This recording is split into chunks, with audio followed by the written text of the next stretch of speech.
ازيكم عاملين ايه؟ يا رب تكونوا بخير. معاكم هند محمد على قناه حياتك احلى من محمد. هعمل معاكم النهارده شوربه خضار ولسان عصفور بطريقه صحيه وطعمها اكتر من رائع. ركزي معايا كده في المقادير ومش معايا خطوه بخطوه. هنحتاج جزرتين وسط بتقطع مكعبات او حلقات حسب ما تحبي، كوستين وسط بتقطع مكعبات، بطاطسيتين وسط بتقطع مكعبات، كوبايه صغيره لسان عصفور،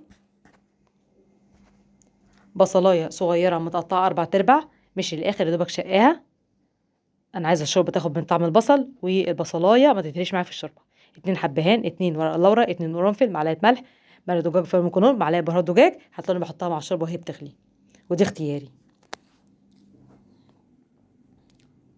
بصوا البصلايه متقطعه 4/4 مش الاخر.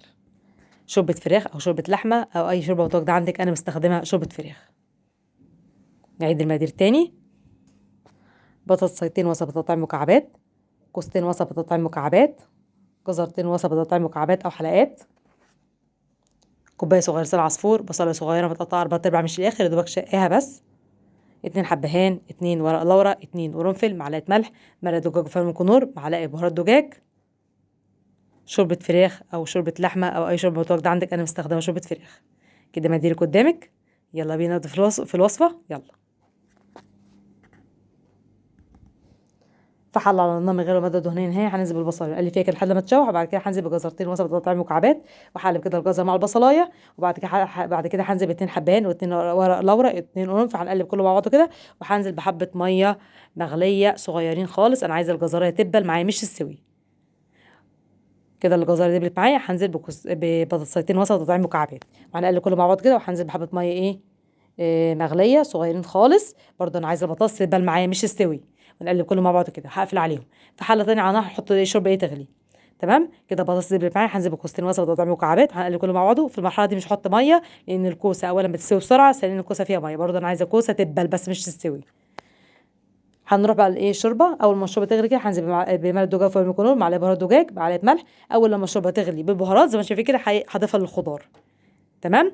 بعد كده على طول هروح اعمل لسان عصفور في طاسه من غير ولا ماده دهنيه نهائي. هنزل بكوبايه صغيره من لسان عصفور وهقلب فيه كده لحد لما لسان العصفور يحمر معايا. اول لما يحمر هنزل بيه على الخضار. تمام. وهضيف ميه سخنه بتغلي تغطي الخضار ولسان العصفور. تمام. وبعد كده بقى هقفل عليه. اول لما الشوربه تغلي على الخضار ولسان العصفور هروح طافيه عليها واسيبها متغطيه لمده نص ساعه. انا ضفت عليها سبتها متغطيه لمده نص ساعه بس، فتحت عليها الخضار شرب من الميه ولسان عصفور استوى. ليه يا جماعه؟ عشان اللسان عصفور والخضار متهريش. هتقولي طب انا اطفي عليه لسه ما استواش. لا، هو هيستوي. البخار اللي جوه المكتوم ده هو هيسوي الخضار وهيسوي لسان عصفور. قدميها بألف هنا وشفا. اهم حاجه تمشي بالخطوات بالظبط. هتطلع معاكي مظبوطه، والخضار مش مهري، هيطلع مستوي، ولسان عصفور نفس القصه. قدميها بألف هنا وشفا. انا جارتي كانت تعبانه عملتها لها، عجبتها جدا جدا جدا، وطلبتها مني اعملها لها تاني يوم. عايزه اقول لكم كمان الاطفال هتحبها قوي قوي قوي. وليها قيمه غذائيه عاليه قوي للاطفال. الخضار مع لسان عصفور. قدميها بقى الف هنا وشفا. عايزه اقول لكم طعمها جميل جدا جدا، ومعموله بطريقه صحيه، وده اجمل حاجه. لو عجبك الوصفه لايك واشترك في القناه، ويا ريت تدعموني بالاشتراك. والسلام عليكم ورحمه الله وبركاته.